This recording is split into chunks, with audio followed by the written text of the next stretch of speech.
So I've just picked my son up from school, witnessed a bullying episode, rang the principal, and I want people to know, parents, educators, teachers, this is the effect that bullying has. I'm going to do with you. This is what bullying does.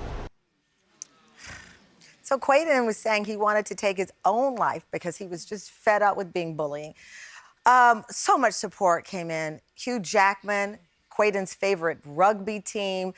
There was also a DJ who'd raised hundreds of thousands of dollars for him.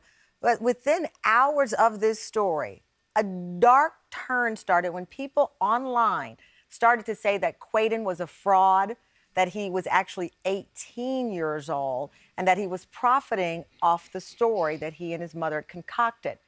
CNN investigated, other publications investigated. They say he's a child and that all of these rumors were false online.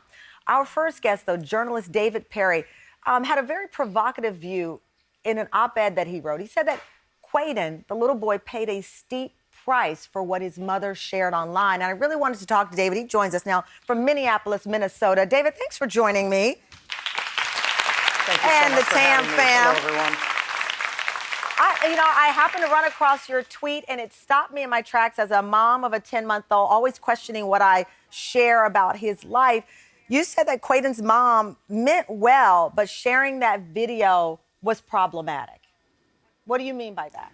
Well, I mean, I want to say for sure that I really sympathize with the child and the mom from the bottom of my heart. I'm the parent of 2 kids, one of whom has Down syndrome and autism.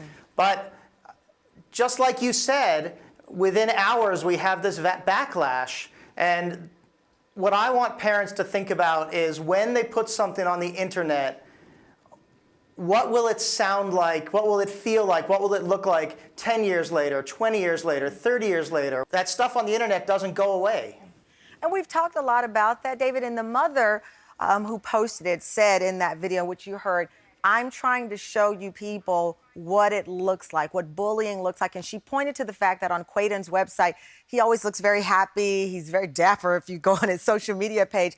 But that was a mask, in a way, to hide what was really going on. Yeah, I mean, we don't want to pretend that everything is perfect in our lives. I spend a lot of my time pointing out ableism in society and trying to talk about where the real problems are and bigotry around disability.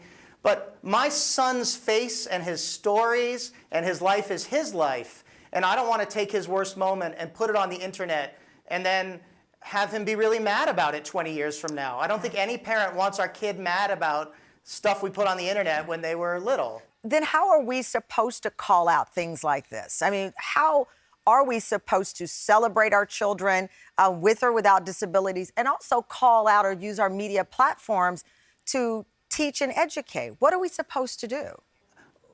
I think we need to, if we're moved by this story, we need to look at what we can do in our local communities to try to fight against bullying, to try to build a more inclusive society. That's really, I mean, that's really the thing for me, is to not use a viral story of a kid's worst day as our only pathway to build a better world. One more thing in the tweet that you had, there was a link to another story that you shined a light on, that especially with parents who have children with disabilities, as we want to celebrate and parents want to elevate, remember that the disability is not yours, it's your child's story. And I thought that was worded so well, because again, you want to prop your kid up. You want to let them know the world might not appreciate you, but I do, and we're going to celebrate you. But you have to be careful, you think, as a parent, when you take that approach. I'm not advocating for just never putting stuff online, because my son loves being online.